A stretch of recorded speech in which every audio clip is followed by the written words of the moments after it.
You cleaned up your diet. You reduced the sugar, counted the calories, maybe even cut carbs completely.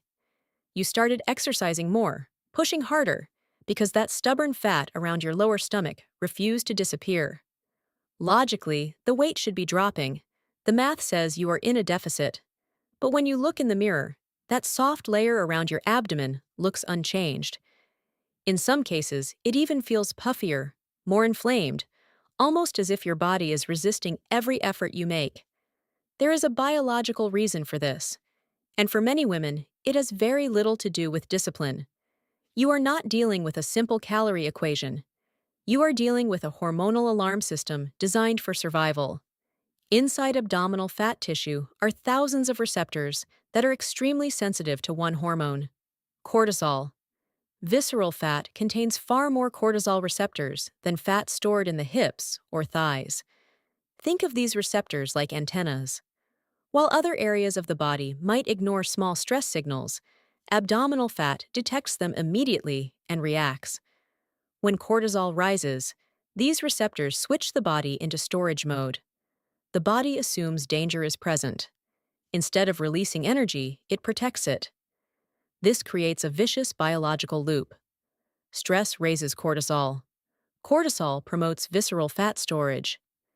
As visceral fat grows, it releases inflammatory signals that push cortisol even higher.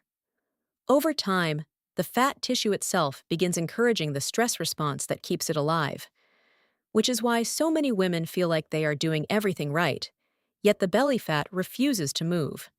You are trying to burn fat. Your body thinks it is surviving a threat, and once cortisol rises, another hormone quietly enters the picture, one that can completely block fat burning. And that hormone is insulin, because once cortisol rises, it sends a very specific command inside the body.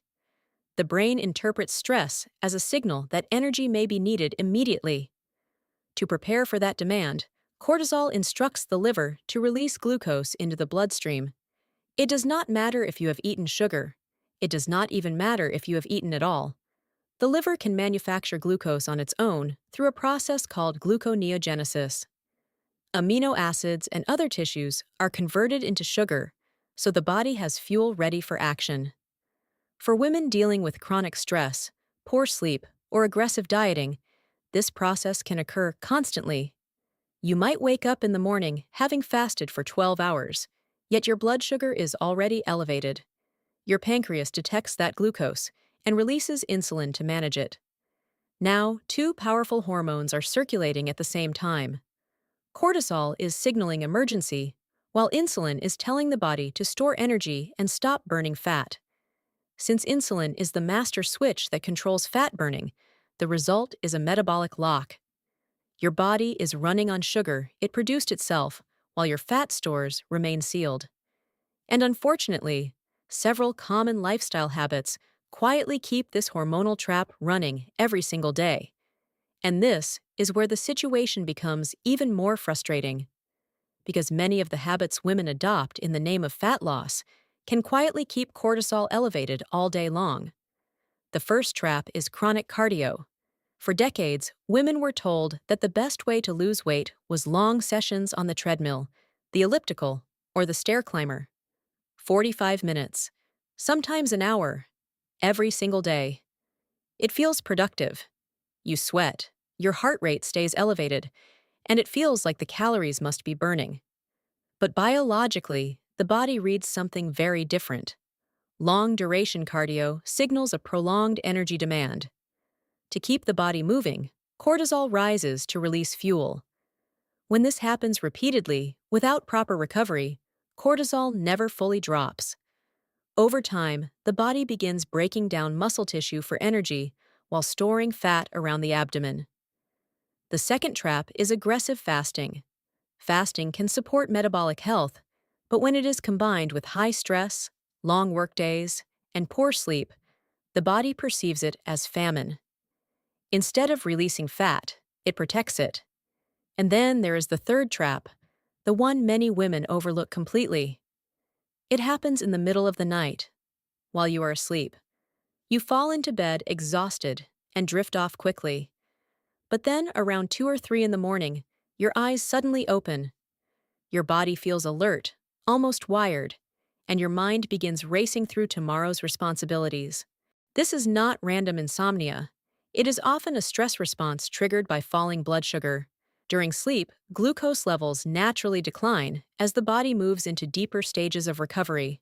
If stress levels were already high during the day, that drop can happen too quickly. The brain senses a potential fuel shortage and immediately activates the emergency system.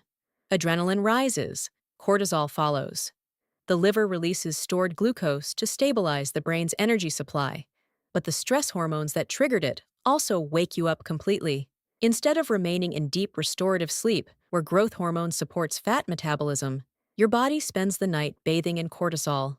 And when this cycle repeats night after night, the signal to store visceral fat never truly turns off, which raises the real question. How do you convince the body that the threat is finally over? And the answer begins by sending a completely different signal to your nervous system. Instead of telling the body that energy is scarce and danger is everywhere, you need to communicate safety. When the brain perceives safety, cortisol begins to fall, and the metabolic environment that protects visceral fat finally starts to relax. One of the simplest ways to create this shift is through strategic movement after meals. When you eat, glucose enters the bloodstream. Normally, the pancreas must release insulin to manage that rise, but muscle tissue has a unique ability. When muscles contract, they can pull glucose directly from the blood without requiring large insulin spikes. So how do you actually reverse this cycle? The key is sending the body clear signals that energy is stable and stress is under control. When those signals appear consistently, cortisol begins to fall, and the metabolic environment that protects visceral fat starts to relax.